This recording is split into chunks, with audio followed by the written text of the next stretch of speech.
Hello à tous! Aujourd'hui, je vous présente les différents syndicats, leurs caractéristiques et comment enfin les différencier.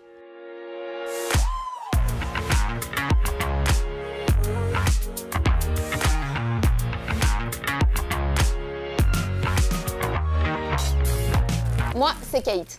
Je vous retrouve chaque semaine pour parler travail, société, droits des salariés ou tout ça à la fois. Les rouges, les oranges, les bleus, ça vous dit quelque chose? Non, je ne vais pas vous parler du drapeau de l'Arménie, mais bien des différents syndicats que l'on classe traditionnellement avec ces trois couleurs. Et oui, parce que les syndicats, c'est un peu comme les parfums de glace. Il y en a pour tous les goûts.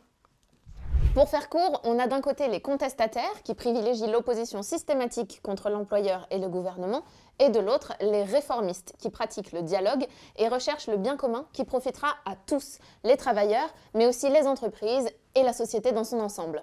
Maintenant, rentrons un peu plus dans le détail. En France, on compte 5 syndicats représentatifs qui pèsent réellement.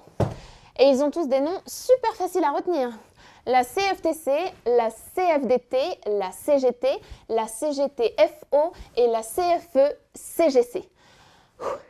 Mais ils ont un objectif commun, représenter et défendre les salariés de tous les secteurs, géographiques et professionnels.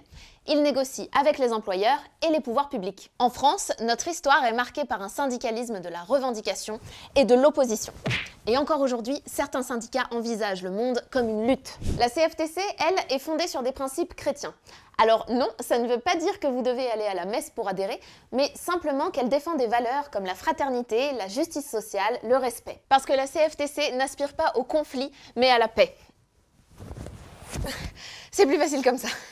Bon, donc on a nos 5 syndicats représentatifs. Représentatif, ça veut simplement dire qu'ils négocient en direct avec le gouvernement et concluent des accords collectifs.